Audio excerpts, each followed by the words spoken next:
코앞에 다가온 추석을 앞두고요. 정부가 특별 방역을 선포했습니다. 먼저 그 내용 들어보시고 이어가 보도록 하겠습니다. 9월 28일부터 10월 11일까지 2주간을 추석 특별 방역 기간으로 지정하고 이 기간 동안 사회적 거리 두기를 강화할 것입니다. 수도권은 외식과 문화활동에 의한 유행 차단에 집중하고 비수도권은 귀성, 관광객의 모임이나 유흥시설 방문 등을 통한 감염 확산 차단에 주력할 계획입니다. 다시 한번 강조드립니다만 이번 추석과 한글날까지 2주간의 연휴 동안 방역 관리를 얼마나 잘 하는가에 따라 금년 하반기 코로나19의 유행이 결정될 것입니다.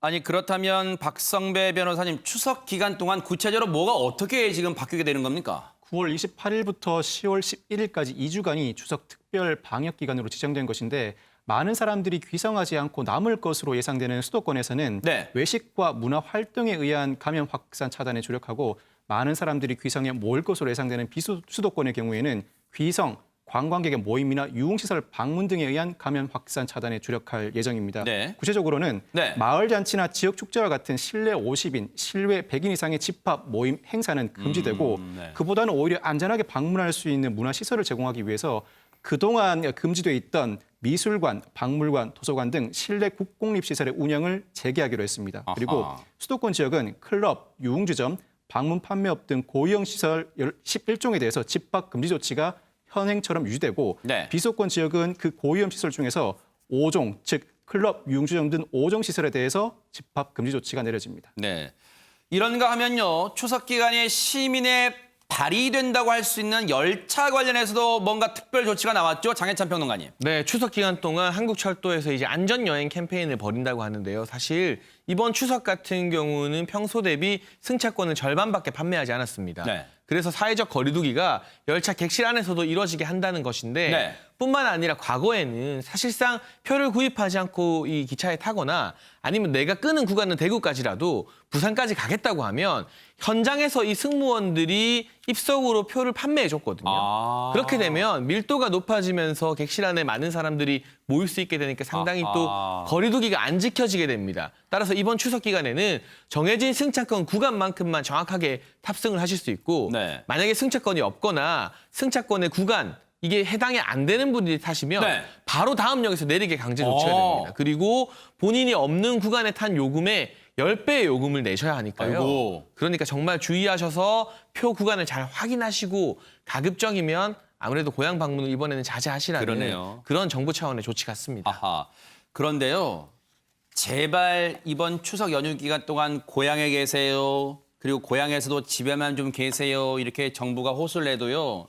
하재근 평론가님. 근데 어쩔 수 없이 귀성길에 오르셔야 되는 분들은 계실 거 아니에요. 그 어느 종갓집 며느리의 사연이 언론에 소개가 됐는데 어허. 그분 말씀이 아무리 코로나19 사태가 터져도 종갓집 차례는 꼭 지내야 한다. 아이고. 라고 시부모님께서 말씀을 하신다는 거예요. 그래서 그 며느리는 아니 그러면 20명 넘는 친척이 이제 모여서 이 마스크 안 하고 음식 먹고 이러다 보면 네. 위험할 수도 있을 텐데 걱정이 되는데 며느리 입장에서 차마 시어머니한테 반박을 할 수도 없고 그래서 속만 끓이고 있다. 네. 이런 사연이 소개됐습니다.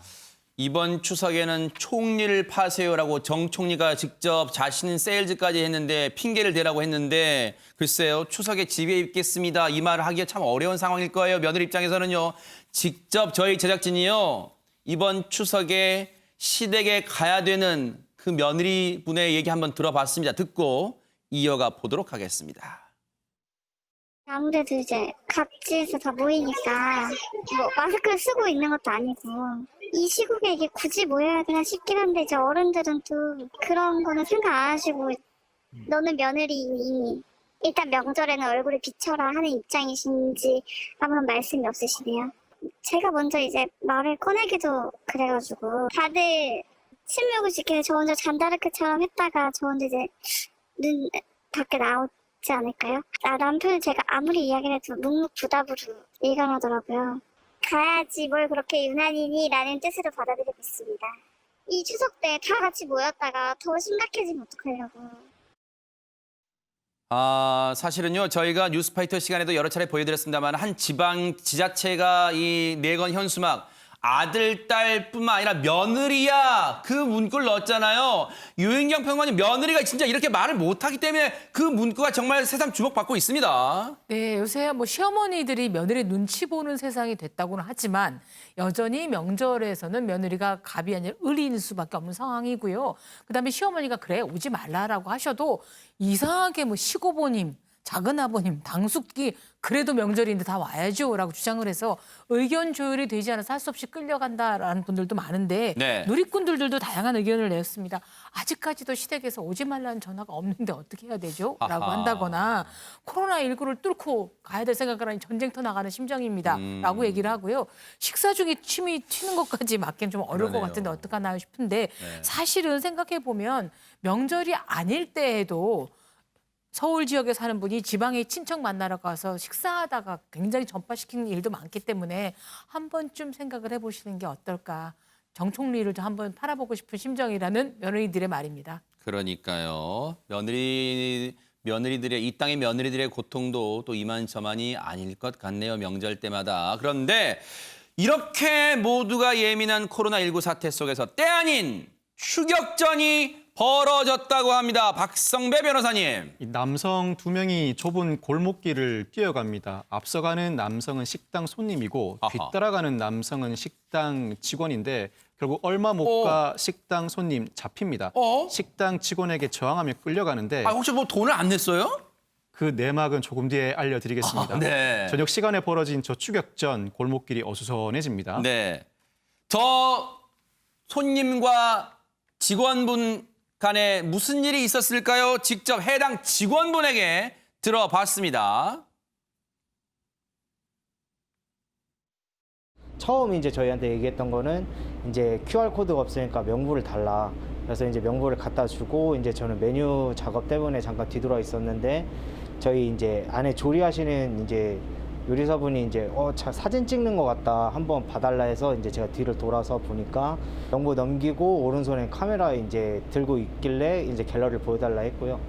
맨 처음에는 말 버벅거리면서 자기가 찍으려고 찍은 게 아니고 실수로 찍어진 거라고 먼저 얘기를 했고요.